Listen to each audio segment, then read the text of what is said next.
Assalamualaikum warahmatullahi wabarakatuh. Salam sejahtera bagi kita semua.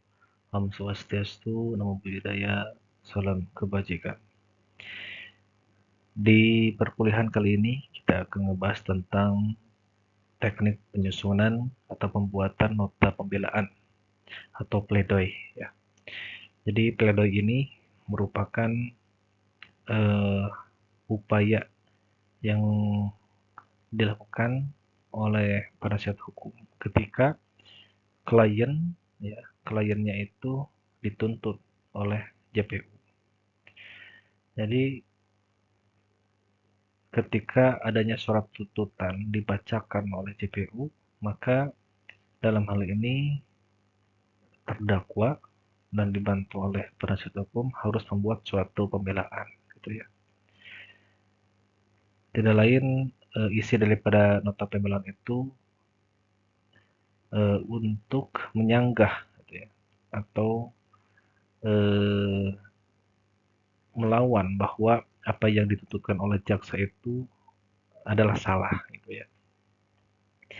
Nah, sebelum kita ke substansi materi tentang teknik penyusunan nota pembelaan ini, kita akan lihat ya secara terminologi apa itu pledoi. Secara terminologi ya, secara bahasa atau etimologi, istilah pledoi berasal dari bahasa Belanda. Pledoi, gitu ya. Kurang lebih bacanya seperti itu, yang artinya pembelaan. Pledoi kemudian dalam konteks bahasa Indonesia, kata pledoi ini diserap dan ditulis sebagai pledoi. Ya, diartikan dengan pidato pembelaan terhadap terdakwa yang dibacakan oleh advokat atau terdakwanya sendiri. Jadi pembelaan apa? Ya, pembelaan ketika si terdakwa ini dituntut oleh jaksa penuntut umum, gitu ya. Itu kurang lebih secara etimologi. Jadi berasal artinya itu berasal dari bahasa Belanda, awalnya pledoi. Kemudian secara terminologi atau secara istilah, pledoi yang sudah diserap dalam kamus bahasa Indonesia ini, istilah lainnya itu nota pembelaan, gitu ya. Yaitu suatu tahap pembelaan yang dilakukan terdakwa untuk dapat melakukan sanggahannya, gitu ya, mengenai tuntutan yang dituntut oleh penuntut umum. Ya. Jadi tadi saya udah bicarakan, jadi secara terminologi itu seperti itu. Jadi suatu tahap pembelaan yang dilakukan oleh terdakwa ataupun oleh penasihat hukumnya atas sanggahan mengenai tuntutan, gitu ya, surat tuntutan atau rekuisitur yang dibacakan oleh penuntut umum. Nah, pledoi dibuat atau dilakukan secara tertulis dan dibacakan di muka persidangan. Tentunya, kenapa harus ditulis? Dikarenakan untuk menyanggah suatu tuntutan itu ya harus dibuktikan dengan dasar, ya, dengan dasar-dasar teori ataupun dasar-dasar aturan, doktrin, dan sebagainya ya. Sehingga perlu harus ditulis. Tidak mungkin bahkan mungkin sedikit sekali, jarang bahkan ya, pledoi itu langsung secara lisan, gitu ya, tapi ditulis dan dibacakan. Oleh karena itu, ketika setelah proses pembacaan rekuisitur oleh JPU, maka hakim ya, majelis hakim itu suka memberikan kesempatan kepada terdakwa termasuk penasihat hukumnya itu untuk menyiapkan pledoi, gitu ya. Jadi bukan lagi apa? eh bukan lagi namanya itu hak ya, tapi seperti halnya kewajiban yang harus ditunaikan oleh terdakwa dan advokatnya itu ya. Makanya ini menyangkut apa? Menyangkut ketika nanti itu hakim memberikan putusan. Jadi melihat apa yang dibela oleh terdakwa masuk advokatnya ini atas tuntutan yang diberikan oleh jaksa. Makanya penyusunan pledoi ini haruslah dibuat secara tertulis, kemudian dibacakan. Kemudian ada juga seorang ahli ya, yaitu Wisnu Broto, maaf. Jadi dalam bukunya tentang praktik persidangan pidana menjelaskan bahwa pledoi merupakan salah satu hak dari terdakwa, baik itu yang akan disampaikan langsung oleh terdakwa maupun yang akan disampaikan penasihat hukum terdakwa. Nah, di sini Wisnu Broto itu menyebutnya hak, betul sekali hak, gitu ya. Hak yang harus ditunaikan. Tetapi hak di sini seperti halnya itu wajib, gitu ya. Wajib ditunaikan oleh terdakwa. Jadi bukan lagi seperti halnya eksepsi, gitu ya. Mau eksepsi atau tidak. Tapi kalau pledoi ini ya seolah hak tapi harus ditunaikan, gitu ya. Tapi pada intinya emang hak, gitu ya. Jadi segala sesuatu itu diberikan oleh undang-undang kepada terdakwa. Kemudian salah satu rangkaian dari proses pemeriksaan di pengadilan ya merupakan salah satu acara, gitu ya. Jadi setelah acara penuntutan barulah pledoi. Kemudian jawaban terdakwa atau penasihat hukum atas tuntutan pidana yang dijatuhkan oleh penuntut umum. Jadi definisi daripada Wisnu Broto ini kurang lebih sama ya, seperti yang tadi. Cuman di sini ada beberapa unsur-unsur ya, setidaknya ada 3 unsur seperti yang tadi saya jelaskan ya.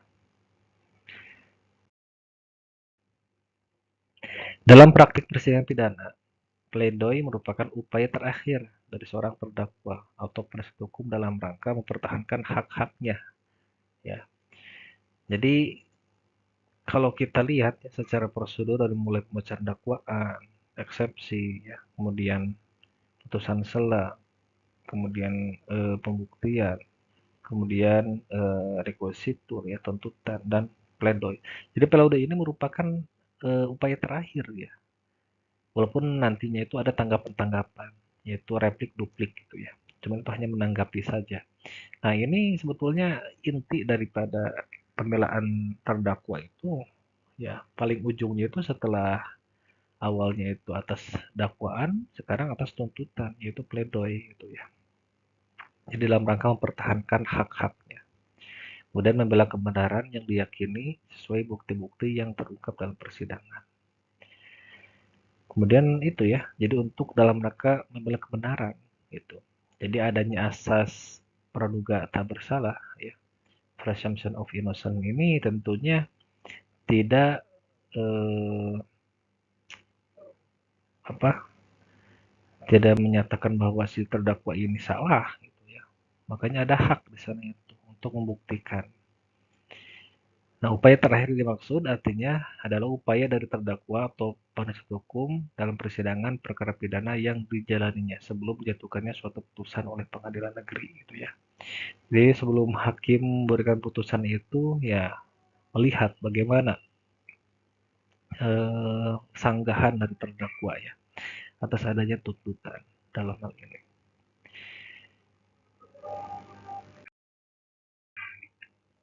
Ada beberapa dasar hukum yang dijadikan sandaran dalam penyusunan pledoi ya.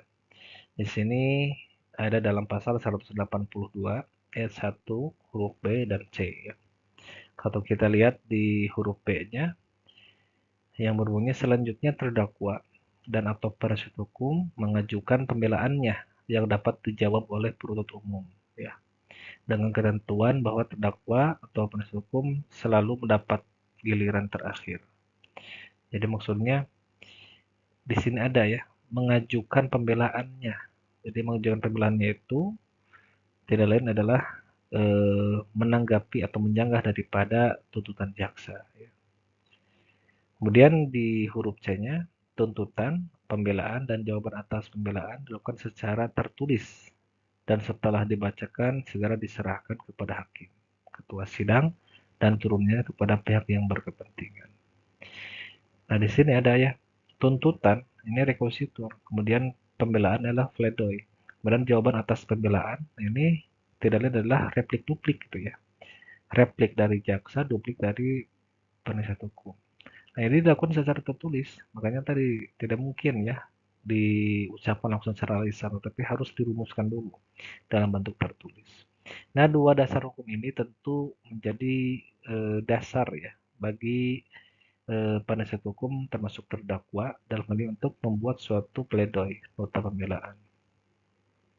Jadi haknya itu di sini sebetulnya. Hak atas dasar kewenangan. Nah, ini pasal 182.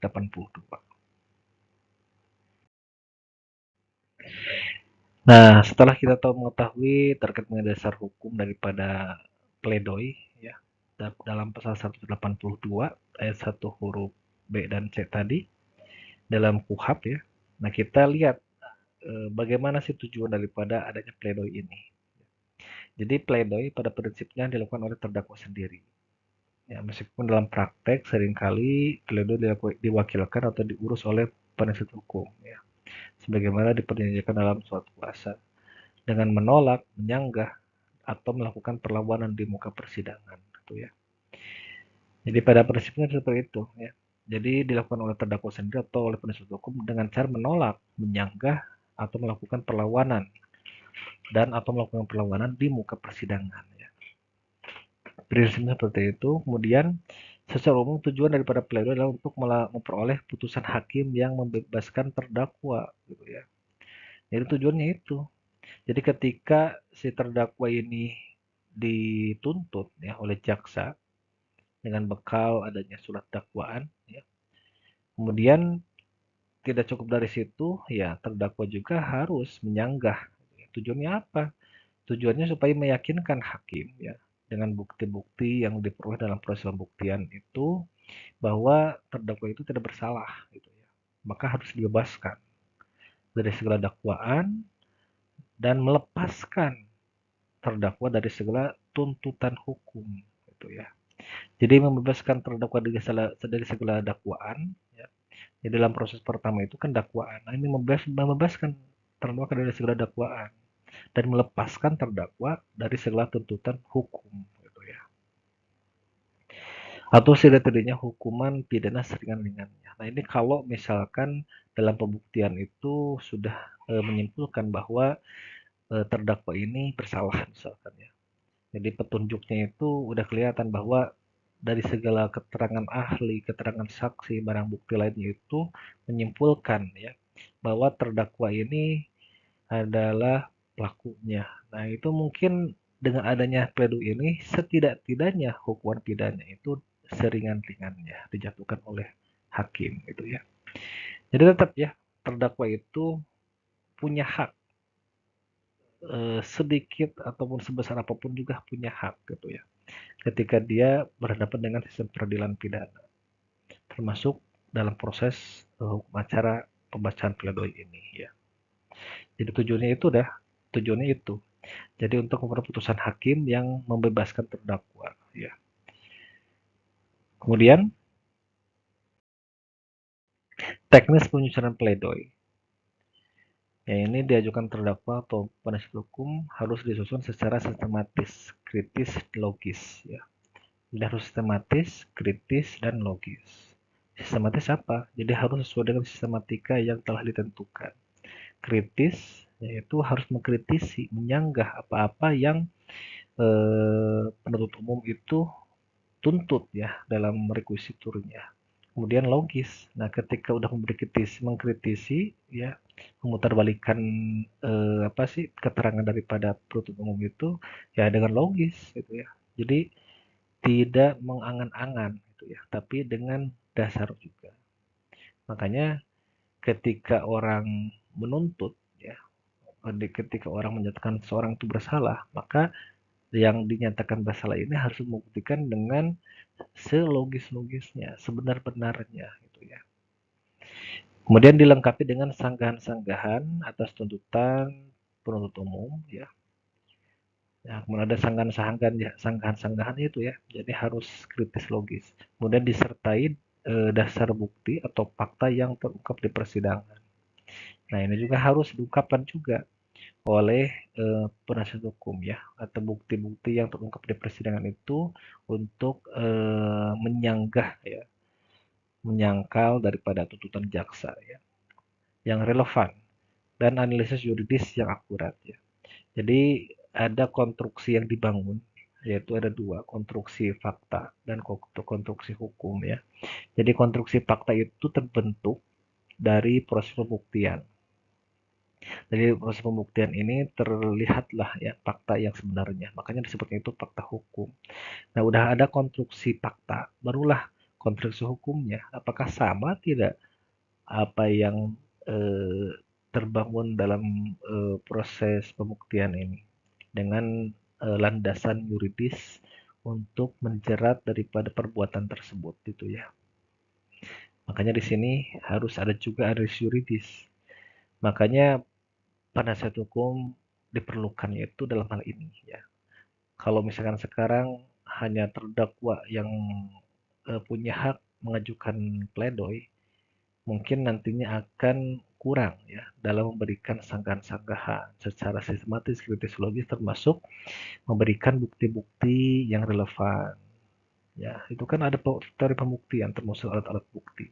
Kemudian ada juga analisis yuridis. Nah, ini kan larinya ke penalaran hukum ya. Jadi harus bisa ya seorang advokat atau penasihat hukum ini membangun suatu konstruksi yuridis ya. Jadi secara umum seperti itu teknis penyusunannya ya. Jadi harus memuat apa-apa yang secara umum yang termuat dalam pledoi ini ya. Jadi dilakukan secara sistematis, kritis, dan logis gitu ya. Nah ini kalau misalkan kita melihat alasan-alasan kenapa terdakwa ini menyampaikan pledoi ya, nota pembelaan. Nah ini tanggapan-tanggapannya itu ada beberapa hal ya. Pertama, menyatakan bahwa surat dakwaan JPU kabur gitu ya. Nah ini tidak memenuhi misalkan syarat material gitu ya, kabur. Kemudian JPU keliru dalam menerapkan undang-undang atau pasal-pasal yang didakwakan. Nah ini harus bisa menyatakan seperti itu ya. Kemudian JPU keliru melakukan analisa terhadap unsur-unsur delik ya. Jadi ketika legal reasoning, ketika JPU menerapkan aturan itu ya tidak sesuai dengan apa yang terjadi dalam fakta hukum. Nah, dan penerapan terhadap perbuatan terdakwa yang dipandang terbukti. Jadi antara konstruksi yuridis dan konstruksi fakta itu tidak relevan. Makanya penasihat hukum itu harus menyatakan seperti itu. JPU keliru gitu ya. Karena JPU keliru dalam menilai alat-alat bukti atau menggunakan alat bukti yang saling tidak mendukung. Nah ini kadang-kadang alat bukti itu harusnya berkesesuaian ya, antara alat bukti satu sampai ke terakhir itu. Nah ini ketika misalkan alat buktinya yang tidak ada hubungan dengan fakta hukum, nah itu dijadikan sebagai alasan ya ketika misalkan JPU itu menyatakan tersebut. Nah ini oleh penasihat hukum harus menyatakan bahwa JPU itu keliru dalam menilai alat-alat bukti. Nah alat-alat bukti ini tentunya banyak sekali ya, termasuk barang-barang bukti, apakah barang bukti itu sah atau tidak gitu ya, atau diakui atau tidak gitu ya. Nah kemudian delik yang didakwakan adalah delik material bukan formil gitu ya. Nah ini tentu harus melihat lagi dalam hukum pidana ya bahwa delik itu ada delik material dan formil. Kalau delik material ya itu yang dilarangnya adalah akibatnya, sedangkan kalau yang formil itu adalah perbuatannya. Contoh kalau delik material itu seperti kasus pembunuhan. Nah sebelum terjadinya pembunuhan ya, nah itulah eh, belum terjadi pembunuhan, yaitu belum termasuk delik gitu ya. Walaupun ada beberapa ketentuan yang menyangkutkan dengan percobaan pembunuhan, tetapi yang dilarangnya itu ketika terjadi apa hilangnya nyawa gitu ya. Nah itu terjadi pembunuhan. Nah kalau belum hilangnya nyawa itu ya belum terjadi pembunuhan gitu ya. Nah itu makanya yang dilarang itu akibatnya. Sedangkan kalau yang delik formil itu yang dilarangnya perbuatannya, mengambil walaupun belum ada akibatnya gitu ya. Makanya di sini delik yang didakwakan adalah delik material bukan formil itu ya. Kemudian mengajukan alibi pada saat terjadinya perbuatan pidana ya. Nah, kemudian penasihat hukum juga harus mengajukan alibi saat terjadinya perbuatan pidana. Kemudian perbuatan terdakwa bukanlah perbuatan pidana tetapi perbuatan perdata. Nah, itu tentunya sangat tidak relevan lagi ya kalau misalkan perbuatannya perdata tapi dipidanakan gitu ya. Kemudian barang bukti yang diajukan bukanlah milik terdakwa dan lain sebagainya sesuai dengan kasus yang dihadapi. Ya, ini hanya pembelaan-pembelaan ya yang dikemukakan oleh penasihat hukum. Selebihnya ini tergantung daripada penilaian hakim ya. Nah, ini setidaknya seperti itu ya, untuk hal-hal yang harus disampaikan terdakwa dalam tanggapan dalam suatu pledoi nota pembelaan. Nah, kurang lebih seperti ini komponennya ya atau sistematikanya. Pertama, ada bab pendahuluan. Nah, ini biasa pembuka gitu ya, pengantar-pengantar sebelum masuknya pembelaan. Ya. Kemudian yang kedua tinjauan atas dakwaan. Nah, ini isinya itu hampir sama dengan eksepsi. Jadi melihat dakwaan secara utuh yang diajukan oleh jaksa. Nah, bagaimana tanggapan daripada terdakwa atau penasihat hukum. Kemudian fakta-fakta yang terungkap dalam persidangan. Nah, ini merupakan perspektif daripada terdakwa atau penasihat hukum atas suatu fakta yang terungkap dalam persidangan gitu ya. Nah, ini bisa ditarik juga, misalkan di sini ada petunjuk ataupun apa. Ini bisa diungkapkan oleh penasihat hukum dalam bab ketiga. Kemudian ada juga bab keempat tentang tinjauan yuridis ya. Jadi fakta-fakta yang terungkap dalam persidangan ini oleh terdakwa termasuk penasihat hukum itu dirumuskan ya. Fakta konstruksi yuridisnya itu apakah sudah sesuai atau tidak gitu ya. Nah, kalau misalkan eh, apa sih apa yang didakwakan oleh jaksa, kemudian faktanya dan tinjauan yuridisnya itu tidak sesuai, nah itu harus disimpulkan nanti oleh eh, penasihat hukum itu bukan merupakan suatu tindak pidana gitu ya. Makanya di sini tinjauan yuridis itu untuk melihat ya apa yang didakwakan oleh jaksa, pasal-pasal apa yang dikenakan terhadap terdakwa gitu ya. Nah, oleh penasihat hukum pasal-pasal tersebut itu dikaji ya, secara yuridis, teoritis, asas ya. Makanya kelihatan apakah sama tidak fakta dengan unsur-unsur pasal tersebut ya. Makanya disebut itu tinjauan yuridis. Kemudian ada juga bab tentang fakta-fakta yang ditemukan dalam persidangan kalau hubungan dengan dakwaan dan tuntutan gitu ya. Nah, di sini tentu melihat itu ya fakta-fakta tersebut kalau misalkan menurut dakwaan jaksa dan tuntutan jaksa itu seperti apa ya. Nah, ini harus dikemukakan juga ya. Kalau misalkan sekarang ketika mau menilai suatu kerjaan itu ya, tentu kerjaan yang ditelekannya itu dikemukakan. Maka di sini di bab 5 itu dikemukakan gitu ya. Apa fakta-fakta yang dikemukakan oleh JPU. Nah, di sini diungkapkan juga baru di bab 6 yaitu tinjauan terhadap tuntutan ya. Jadi ketika misalkan perspektif jaksa sudah dikemukakan di bab 6 ya, di bab 5 itu dari mulai misalkan dakwaan dan tuntutannya ya. Kemudian kita melihatnya dari dua aspek tersebut ya, dari mulai dakwaan dan tuntutan itu apakah sesuai atau tidak ya. Pasti tentunya pandangan daripada penasihat hukum itu pasti kontra, tidak mungkin sama ya. Makanya pasti berlawanan pandangannya itu. Maka tinjauan terhadap tuntutan ini tentu harus dikemukakan secara lengkap oleh penasihat hukum gitu ya. Untuk menyanggah. Nah, sebetulnya ini isi daripada pledoi gitu ya, menyanggah daripada tuntutan jaksa ya. Kemudian barulah di bab ketujuh lah penutup atau kesimpulan. simpulkan seperti apa gitu ya. Apakah benar-benar itu tidak terbukti sehingga terdakwa harus dibebaskan, kemudian melepaskan dari segala tuntutan JPU gitu ya dan sebagainya.